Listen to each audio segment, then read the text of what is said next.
Halo kaum rebahan, gimana? Masih menikmati HP kentang yang RAM-nya cuma satu? Udah gitu kredit pula lagi. Sama dong macam saya. Oke, kali ini tim kreator film akan merangkum satu film yang akan membuat segala bulu berdiri dari bulu bawah sampai bulu dada, yang berjudul Jungle, yang dirilis pada tahun 2017. Film ini diperankan oleh kakak angkat saya sewaktu saya bersekolah di Hogwarts, yaitu Daniel Radcliffe. Film ini menceritakan tentang seorang pria yang terjebak berhari-hari di hutan Amazon. Dan film ini berdasarkan kisah nyata. Jadi, siapkan kuota internet, jika tidak ada kuota, minta wifi ke tetangga. Oke, kita sikat intronya.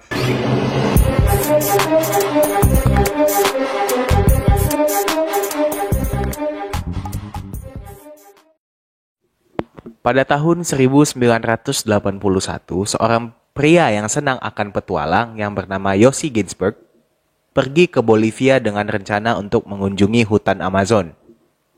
Dalam perjalanannya, dia bertemu dengan seorang guru dari Swiss yang bernama Markus Tam yang sedang cuti panjang. Dia juga bertemu dengan pendaki dari Amerika dan juga fotografer yang bernama Kevin Gale dan seorang wanita bernama Kina yang pada malam harinya diajaknya untuk bercocok tanam. Sempet-sempetnya, bah. Setelah bercocok tanam dengan si Kina, di pagi harinya Yossi bersama Kevin serta Markus pergi ke salah satu penginapan di kota La Paz, yang mana penginapan tersebut menjadi tempat tinggal mereka selama berada di Bolivia. Suatu hari saat dia mau belanja ke pasar, Yossi bertemu dengan orang asing yang bernama Carl Ruprechter. Susah kali pun nama si kawan ini. Carl mengatakan kalau ada suku tersembunyi yang tidak pernah ditemukan sebelumnya di hutan Amazon, dan dia mengajak Yossi untuk pergi. Yossi yang jiwanya suka berpetualang tertarik akan ajakan si Carl ini. Saat Yossi kembali ke penginapan, Yossi menceritakan soal ajakan Carl dan mengajak Markus serta Kevin untuk ikut. Markus dan Kevin awalnya tidak percaya dan gak mau ikut nih. Tapi setelah Yossi mengajak mereka untuk bertemu si Carl, Kevin dan Markus akhirnya setuju untuk ikut pergi bersama mereka untuk menyusuri hutan Amazon dan mencari suku tersembunyi yang katanya ada di sana itu. Mereka berempat pun akhirnya belanja makanan dan kebutuhan-kebutuhan mereka selama berada di hutan. Dan si Carl mengambil sebuah obat untuk meningkatkan stamina mereka. Nah, Carl pun menyuruh Kevin, Markus, dan Yossi buat ngebayar semua belanjaan itu. Memang dasar udah ngajak orang gak ada modal yang mana ya.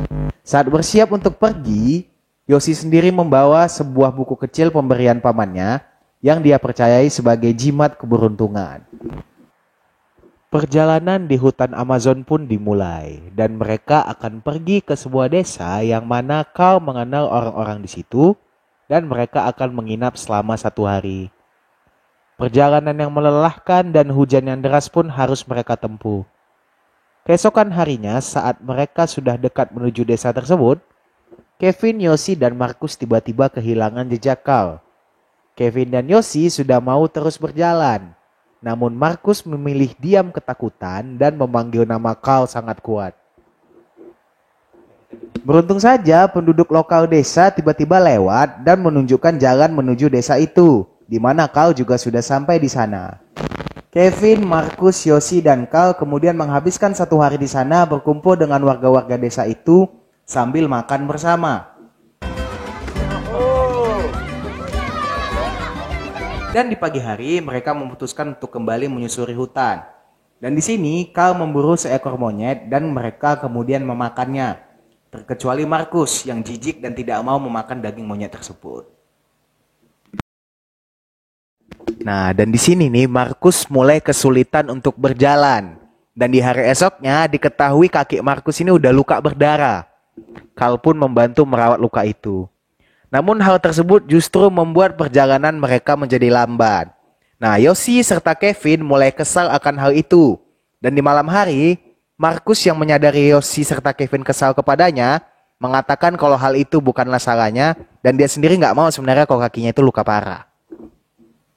Saat berkumpul kembali keesokan harinya, Carl memberitahu kepada Yossi dan Kevin kalau mereka harus menunggu, setidaknya sampai kaki si Markus sembuh. Yossi dan Kevin tidak setuju dengan itu. Carl kemudian memberi opsi yang lain di mana dia akan kembali ke desa tadi dan meminta bantuan orang-orang di sana untuk mengawati Markus. Dan Carl memberi opsi kepada mereka untuk kembali menginap di desa tersebut. Opsi ini juga ditolak oleh Kevin dan Yoshi. Nah, Kevin kemudian melihat arus sungai dan dia memiliki ide untuk membuat perahu rakit agar mereka bisa menyusuri sungai tersebut dan berhenti di sebuah kota berpenduduk di mana mereka bisa menaiki pesawat dari sana.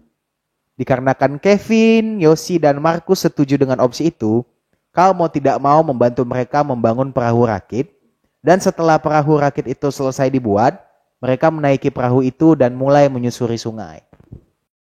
Perjalanan mereka awalnya baik-baik saja karena arus sungai pada saat itu lagi santai. Namun tiba-tiba saja arus sungai itu deras. Mereka pun panik dan Carl memaksa mereka untuk menepi. Kevin dan Yoshi akhirnya dapat menyimpulkan kalau si Carl ini takut dengan arus sungai dan dia tidak bisa berenang. Namun mereka yang masih membutuhkan Carl kemudian memanggilnya yang sedang berburu di dalam hutan.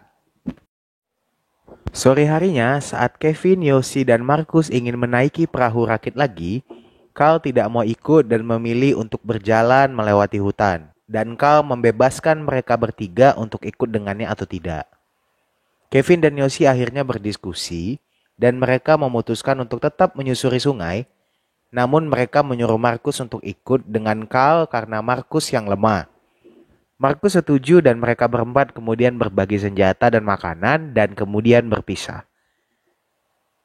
Saat Kevin dan Yoshi mendayung perahu rakit mereka, situasi aman terkendali. Sampai arus sungai yang besar mendekati mereka. Mereka berusaha untuk mendayung dan menepi, namun arus sungai tersebut sangatlah deras sehingga membuat perahu rakit mereka menabrak batu. Kevin dan Yoshi bertahan di batu tersebut agar tidak hanyut. Nah, si Kevin ini kemudian mengambil inisiatif untuk berenang ke tepi dan kemudian mengambil sesuatu untuk menarik Yoshi.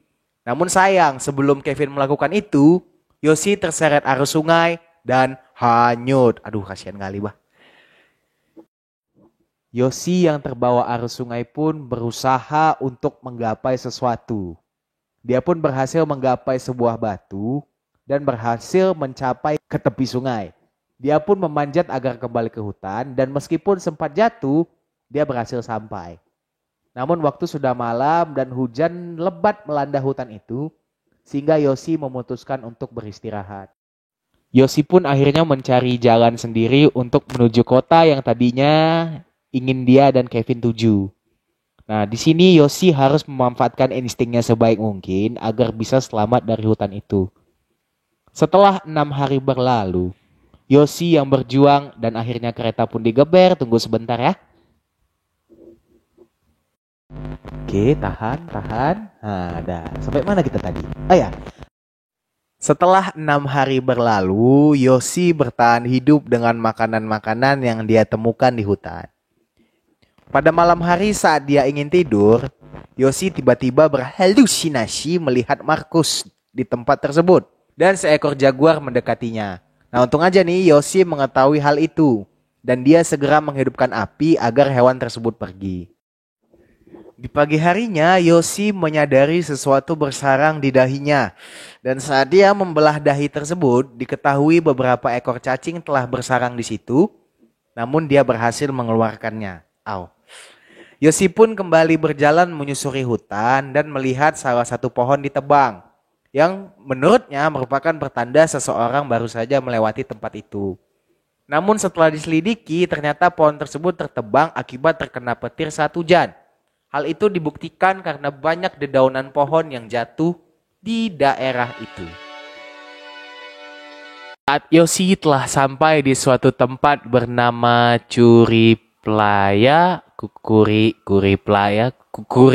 yang sudah dekat dengan kota yang tujunya, dia menyadari kakinya sudah terluka parah dan dia harus melepas sepatu dan kaos kakinya agar kakinya itu kering. Yoshi kemudian berjalan lagi menyusuri hutan dan dia menemukan suatu jejak yang kemudian dia sadari adalah jejak kakinya sendiri. Dia kemudian berteriak dan dia mengingat saat di mana dia beradu argumen dengan ayahnya yang tidak setuju dengan keinginan Yoshi untuk berpetualang. Yoshi menyesali hal tersebut, namun nasi sudah menjadi bubur, dia harus tetap berjalan. Tak terasa sudah 14 hari Yoshi berada di dalam hutan itu. Dan di tengah hujan badai, Yoshi tetap berjalan menyusuri hutan, berharap keajaiban akan datang menghampirinya. Dia kemudian terbaring dengan memegang buku keberuntungannya. Di sini dia bermimpi saat dia sedang bersenang-senang di Las Vegas dan betapa bahagianya dia saat di tempat itu. Sementara itu seorang pria dan anaknya mendatangi tempat di mana Kevin berada dan kemudian membawa Kevin menuju kota Rurenabak. Susah kali pun nama kotanya, udah celan. Susah kali nyebut namanya. Rurenabak. Kota Rurenabak ini adalah kota yang juga dituju oleh Yoshi. Sampai di kota itu, Kevin dengan sigap meminta bantuan kepolisian di sana untuk mencari Yoshi yang dia yakini masih hidup. Kembali ke Yoshi, dia menepi ke sebuah tebing untuk meminum air yang jatuh dari tebing itu. Dia kemudian melihat helikopter lewat dan berteriak minta tolong, namun sayang helikopter itu tidak melihatnya. Aduh, kasihan kali. Dan ternyata di dalam helikopter tersebut terdapat Kevin yang sedang mencari Yoshi. Yoshi akhirnya mulai putus asa dan pasrah dengan keadaan yang terjadi. Dikarenakan pencarian Yoshi selama berhari-hari tidak membuahkan hasil, kepolisian di kota memutuskan untuk menghentikan pencariannya. Namun Kevin tidak setuju karena dia yakin temannya itu masih hidup. Kevin sempat ingin pergi mencari Yoshi sendiri. Namun akhirnya polisi tersebut menyuruh Kevin untuk menemui seorang pria yang mungkin bisa membantunya menemukan Yoshi. Kevin pun menemui pria yang namanya adalah Tiko Tudela. Awalnya Tiko ini tidak mau membantu Kevin, namun akhirnya setelah dipaksa, dia pun setuju membantu Kevin untuk mencari Yoshi. Sementara itu, Yoshi terbangun dari tidurnya, dan dia melihat seorang wanita menangis ketakutan. Yoshi kemudian mendekati wanita itu, dia pun merawatnya, dan bersama wanita itu dia berjalan menyusuri hutan. Di malam hari, saat dia tidur berdua dengan wanita itu, ternyata diketahui selama ini wanita itu tidak ada dan Yoshi hanya berhalusinasi. Hal ini terjadi karena pikiran Yoshi yang sudah kacau, karena sudah lebih dari 2 minggu terjebak di dalam hutan Amazon. Yoshi semakin lemah, namun dia terus berjalan. Sayangnya dia masuk ke dalam lumpur hidup dan terjebak. Di sini tas dan buku keberuntungannya pun juga berada di lumpur hidup itu. Di sini ditunjukkan bagaimana paman Yoshi mendoakannya sebelum pergi dan memberikan buku keberuntungan itu kepadanya. Yoshi yang tertidur kemudian sadar dari mimpinya dan dia masih terjebak di lumpur hidup itu. Menggapai sebuah dahan pohon dan dengan bantuan dahan pohon itu, dia berhasil keluar dari lumpur hidup tersebut. Yoshi sangat lemas dan dia sangat butuh sesuatu agar bisa memacu adrenalinnya agar dia bisa terus berjalan. Yoshi kemudian melihat banyak semut api yang sedang bersarang di pohon dan dia menggoyangkan pohon itu sehingga semut-semut api tadi jatuh ke seluruh tubuhnya dan kemudian menggigitnya. Yoshi yang sakit karena digigit puluhan semut api kemudian berlari kencang dan di sini halusinasinya semakin parah. Namun dia pun sampai ke tepi sungai. Malam pun tiba dan karena lapar, Yoshi berencana untuk menghabisi seekor kura-kura untuk dimakannya. Namun dia mengurungkan niatnya dan membiarkan kura-kura itu hidup. Dia pun kembali beristirahat. Ketahui sudah 19 hari Yoshi berada di hutan itu. Kevin dan Tiko sampai di tepi sungai yang kebetulan adalah tempat Yoshi berada beberapa malam sebelumnya. Di sini Kevin sudah pasrah karena tidak kunjung menemukan Kevin. Dan Kevin karena tidak kunjung menemukan Yoshi. Dan Kevin meyakini kalau temannya itu sudah tiada. Kevin bersama pria tadi, sama si Tiko tadi, kemudian pergi dengan perahu untuk kembali ke kota. Namun di sini, Yoshi terbangun dari tidurnya, dan dia melihat Kevin di perahu itu. Dia dengan sigap pergi ke tepi sungai, namun perahu itu hampir menjauh. Yoshi sendiri ingin berteriak memanggil nama Kevin, namun dia terlalu lemas dan tidak bisa melakukannya. Yoshi pun pasrah karena mungkin saja dia tidak akan pernah selamat dari hutan itu. Namun untung saja Kevin melihat Yoshi berdiri di sana. Dan dengan segera Kevin meminta si Tiko untuk memutar balikan perahunya. Kevin pun memeluk Yoshi karena bersyukur telah menemukannya. Dan Kevin segera membawa Yoshi naik ke perahu dan dia beserta Tiko membawanya ke kota Rureban. Ya itulah pokoknya, ke kota itu. Sampai di kota Rurenabak, membawa Yoshi yang sudah lemas. Orang-orang di kota tersebut pun heran dan terpukau dengan Yoshi yang selamat, walaupun hampir 3 minggu terpontang-panting terjebak di hutan. Dan Yoshi berterima kasih kepada Kevin karena dia sudah menyelamatkan nyawanya. Seorang anak kecil kemudian datang menghampiri Yoshi dan memberikannya bunga. Dan orang-orang di sana datang menghampirinya dan mendoakannya. Yoshi pun bersyukur karena akhirnya dia selamat dari kejadian buruk yang dialaminya. Diketahui di akhir film saat Kevin dan Yoshi kembali ke lapas, mereka menyadari kalau Markus dan Carl tidak pernah kembali. Dan ternyata tidak ada suku tersembunyi yang Carl sebutkan. Dan Carl ini rupanya merupakan buronan polisi yang ternyata pernah membawa beberapa orang ke dalam hutan sebelumnya. Sampai detik ini belum diketahui mengapa Carl memilih Yoshi untuk menemaninya di hutan itu dan mengapa dia membawa orang-orang tersebut ke dalam hutan. Dan baik Carl maupun Markus sampai saat ini tidak pernah ditemukan. Film pun selesai. Ending yang sangat menggigahkan. Oke, begitulah alur cerita dari film Jungle. Di sini kita dapat menyimpulkan kalau yang pertama, tolong-menolong itu sangat penting dalam kehidupan. Yang kedua, jangan mudah percaya kepada orang lain, apalagi orang yang belum kita kenal. Dan yang terakhir, tetaplah berusaha dan jangan menyerah dengan keadaan apapun itu. Terima kasih telah menonton video kami.